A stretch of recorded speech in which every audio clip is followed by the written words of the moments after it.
Hello, everybody. Good morning. Welcome. Let's get started. My name is Marvin Hunt. I'm Dean of Business and Continuing Education, and I work with the Workforce Development Group here at Kansas City, Kansas Community College. And it's great to see you today. Thank you for coming. Those of you who are coming in, please come on in and be seated, and we'll get going. We're here today to talk about essential employability skills. And why are they essential? Well, I've understood from many discussions with businesses, large businesses, small businesses, corporates, mom and pop operations, whoever I talk with out there who that are trying to put money on the bottom line of their business, that these are skills that every employee needs. In fact, they're at least half of the picture of employability. The other half is the technical skill that people bring to the job. Whether you're an HVAC person, an IT person, a writer, a journalist, an audio engineer, it doesn't matter. A nurse, it doesn't matter. You've got to know the technical thing, and that is an assumption that people make when they're hiring you, that you know your area of expertise. But if you don't have the essential employability skills, not only will you not probably be able to get the job, you probably won't be able to keep the job. So it's a combination of skills that can't be taken for granted. And before we go any further, too, I should have mentioned right at the top, excuse me, but if you have a cell phone, turn it off, okay? So they don't be going off during, they're not going off during the presentation today. So thank you for that. This is our second panel discussion today. We had one at 9 o'clock, and we also had one last April, so we're trying to do a lot in this area. Today we have a distinguished group of panelists, and I will introduce them to you right now. At the far end, and if you guys will signal to the audience so they'll know, Marvin Carolina with J.E. Dunn, Sharice Green with Hollywood Casino, Joanne Turek with Save a Lot, Dan Pacheco, who's a KCKCC faculty member, and good morning, yes. And Lisa Jones, a KCKCC student and a Cerner employee. So we've got a great panel, and we're here because KCKCC is taking essential employability skills very seriously. We've talked, like I mentioned, to a lot of businesses, and what we have found is that we need to do a twofold approach. One approach is inside of our college. We're incorporating in the academic setting with the support of our provost, Dr.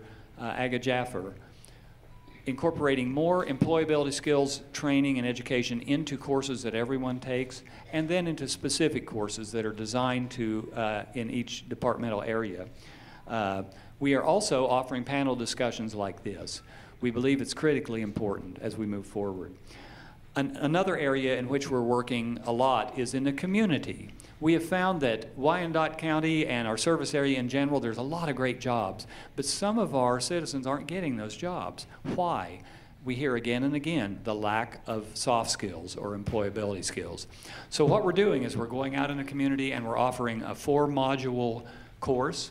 We're doing it today at the Keeler Center down on Central Avenue, for example. So we're doing that free gratis for people in the community who want to come out and learn more about these critical skills. Today, we will offer several ways for you to communicate back with the panel. You might have received a 3x5 card when you came in, and you can write your question on the card. Marissa and Jay will have microphones.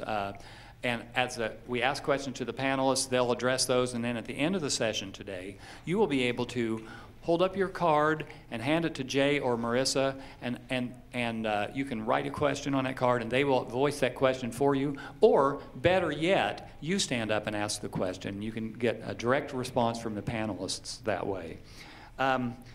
We are going to video today. In fact, we're doing a live video link to the Leavenworth Center, so we'd like to welcome our remote guests as well. And we'll use the video for instructional purposes in the future, and it will be archived in the library. So those of you who are instructors or students, you're welcome to take a look at this presentation again to review it or use it for instructional purposes. So I believe that's about it for today. Thank you so much for being here. Let's get started, and I would like to introduce you now to a director at the Technical Education Center, Mr. Rich Piper.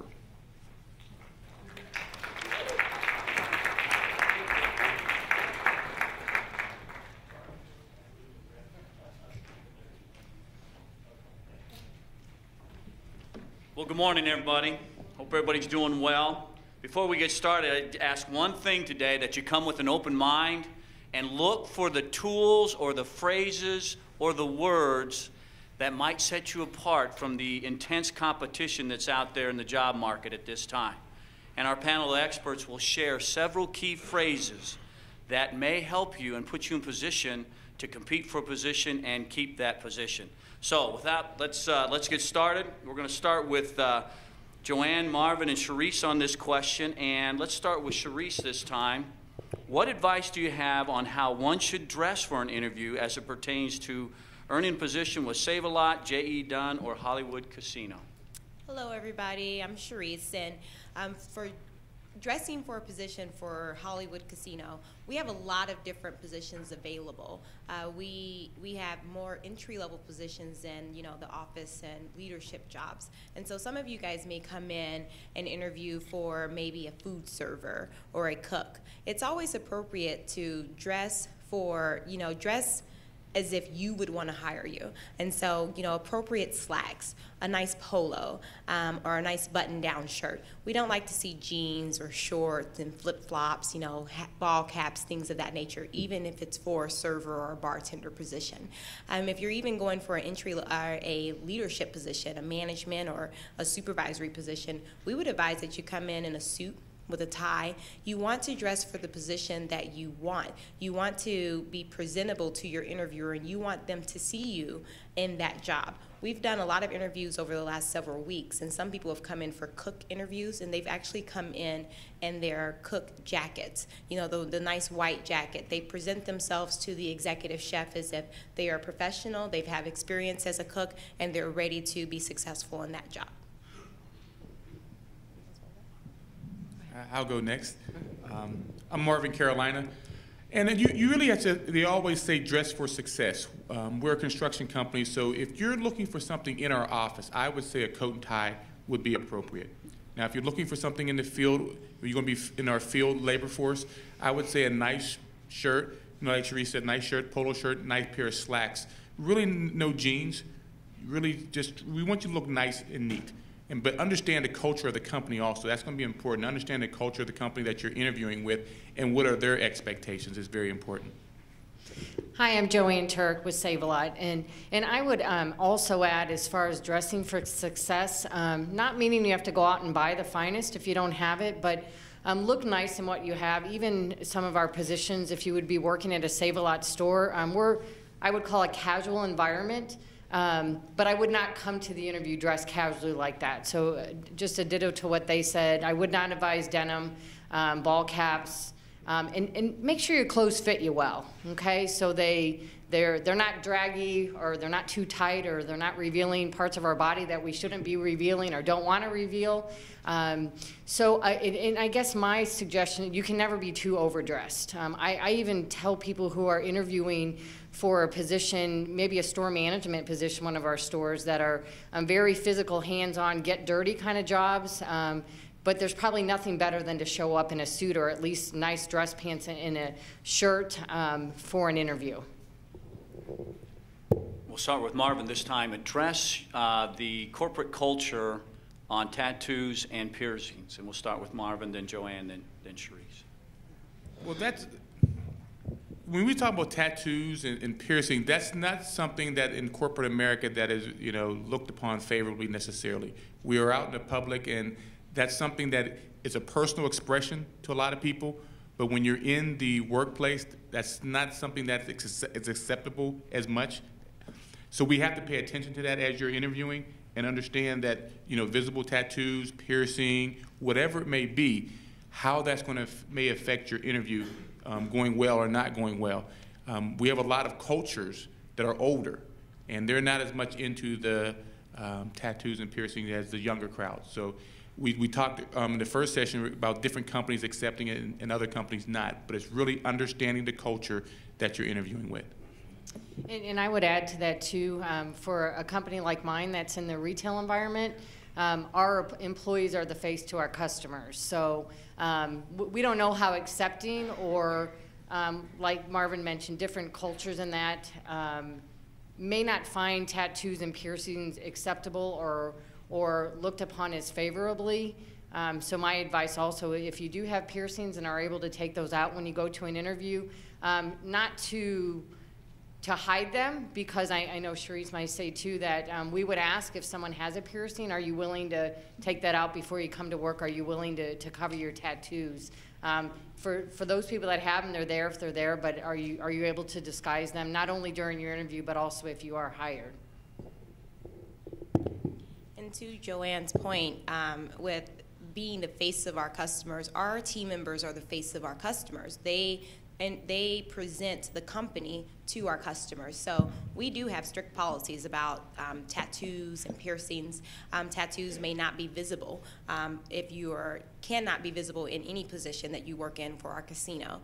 And that's because of the different cultures that we serve. And not just, age, not just age demographics, but where people are from, it just may not be acceptable. So we ask that anybody that has a tattoo, make sure you're able to cover it up. Make sure if you're thinking about getting a tattoo right now, you want to make sure you think about your strategic placement of that tattoo.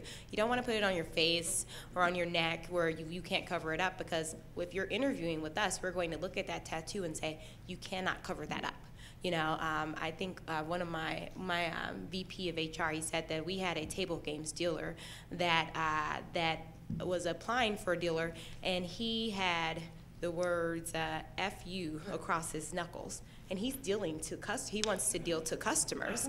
We're not going to hire him with those, across his knuckles, and I'm not sure of a lot of jobs that he could actually get with that tattooed across his knuckles. So think about that when you guys are applying for jobs, or even if you're thinking about getting a tattoo right now, it's really important you think about the strategic placement of your tattoos.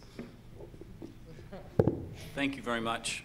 Dan, as a professor of business courses and an individual who worked in corporate America, what advice do you have and what information do you share in the classroom when it comes to dressing for success for an interview?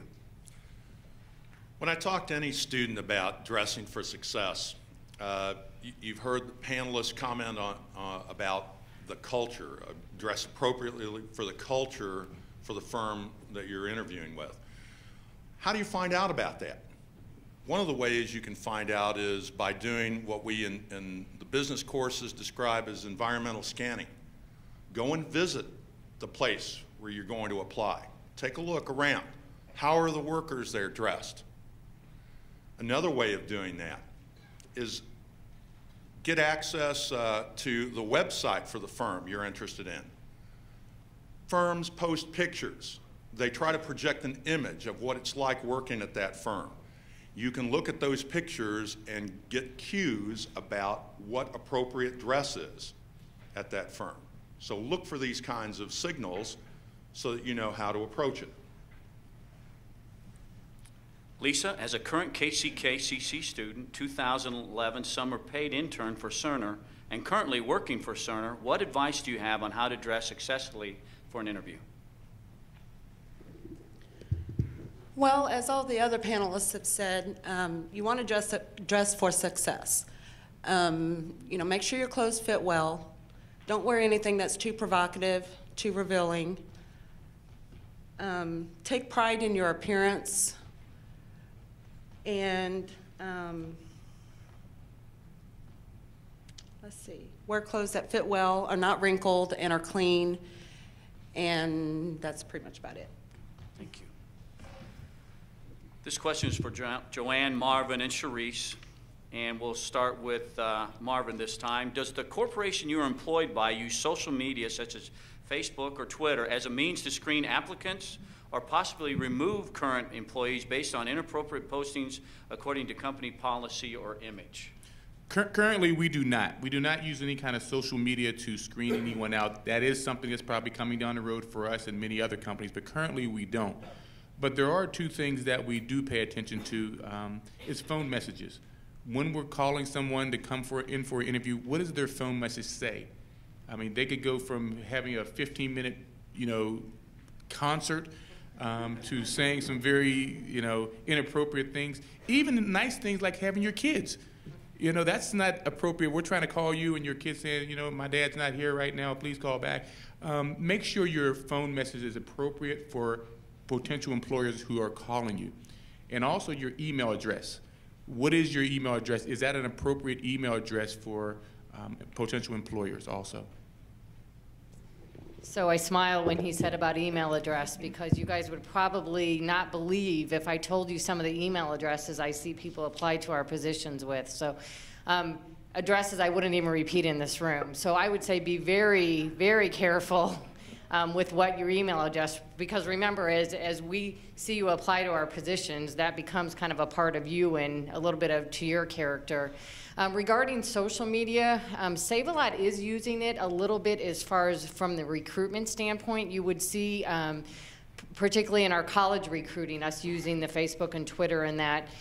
We're not using it so much to screen applicants, but what I would say is, just in general, be conscious of what your pictures are out there. I know some employers will go out to Facebook pages once they meet someone to, let's just, for lack of a better word, check them out. And if your pictures out there aren't appropriate, I even, I guess would say I've coached some nieces and nephews through graduating from college and say, you know, bud, take that picture off with you, you know, with the beers in your hand or what have you. So I think make sure your pictures when you're in the job search are appropriate.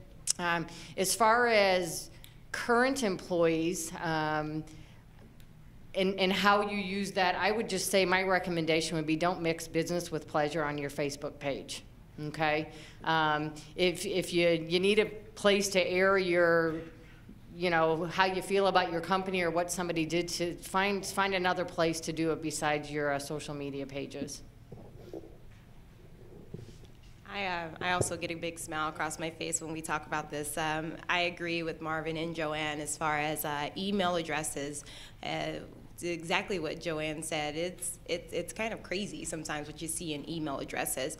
And our company, to apply for our jobs, you have to create a profile online to apply for our jobs, which requires you to do that through your email. And we communicate primarily through email to our candidates. And so your email address should be appropriate. And if it's not, you should even consider going out